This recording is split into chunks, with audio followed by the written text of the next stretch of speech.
देश भर में जानलेवा कोरोना वायरस से अब तक 775 मौतें। मरीजों की संख्या 24,000 के पार, 5,063 मरीज इलाज के बाद हुए ठीक।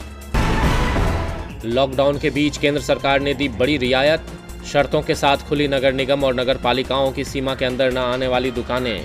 हॉटस्पॉट और कंटेनमेंट जोन में कोई राहत नहीं। महाराष्ट्र में गरीबी रेखा से ऊपर के लोगों के लिए राहत, सरकार करेगी 4.5 लाख मीट्रिक टन अनाज का वितरण। 3 किलो गेहूं 8 रुपये और 3 किलो चावल 12 रुपये प्रति किलोग्राम की दर पर खरीद सकेंगे लोग।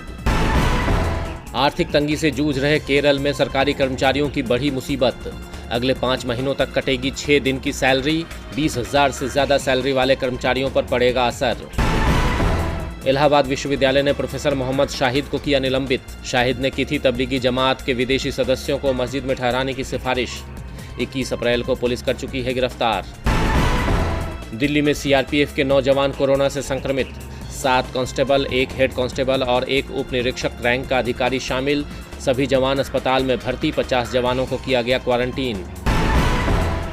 कोरोना की जांच बढ़ाने के लिए अगले 2 हफ्ते में भारत आएगी जांच मशीन। अमेरिका में स्विस फर्म रोशे डायग्नोस्टिक्स ने किया है निर्माण।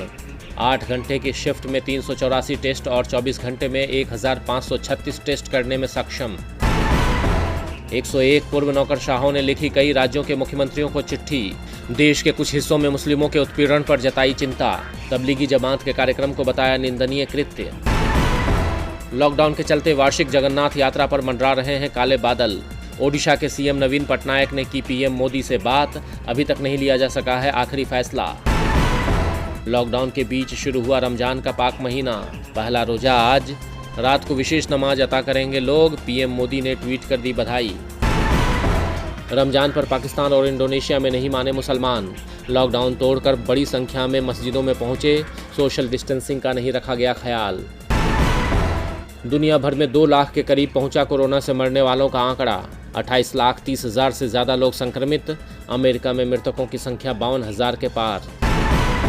ब्राज़ील में शवों को दफनाने के लिए नहीं है जगह, सामूहिक कब्र बनाने में लगाए गए बुलडोजर। कोरोना से ब्राज़ील में 2900 से ज़्यादा मौतें, संक्रमितों की संख्या 45,000 के पार। कोरोना से जंग में अमेरिका ने की वापसी, 3 हफ्ते में पहली बार आई राहत की खबर।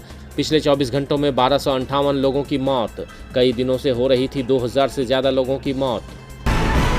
कोरोना से जंग में नासा ने संभाला मोर्चा, मरीजों के इलाज के लिए बनाया गया खास वेंटिलेटर। उच्च दबाव वाले वेंटिलेटर को दिया गया है वाइटल नाम। एयर इंडिया के कर्मचारियों की सरकार से अपील, वेतन भत्ते में की जा रही 10% की कटौती पर रोक लगाने की मांग। कहा वेतन में कटौती से टूट रहा है मनोबल। लॉकडाउन लंबा चला तो निर्यातकों को होगी मुश्किल, निर्यातक संगठन AFIEO ने सरकार को चेताया। कहा बड़े पैमाने पर लोग होंगे बेरोजगार। 300 से कम कर्मचारियों वाली कंपनियों को सरकार की मंजूरी के बिना कर्मचारियों की छंटनी की हो अनुमति। श्रम पर संसद की स्थायी समिति का सुझाव, ट्रेड यूनियनों ने किया विरोध। फिलहाल 100 कर्मचारियों वाली कंपनी पर लागू है नियम। विदेशी कर्ज चुकाने के लिए 2020-21 में 2,60,000 से 3,40,000 करोड़ रुपए खर्च करेंगे विकासशील देश।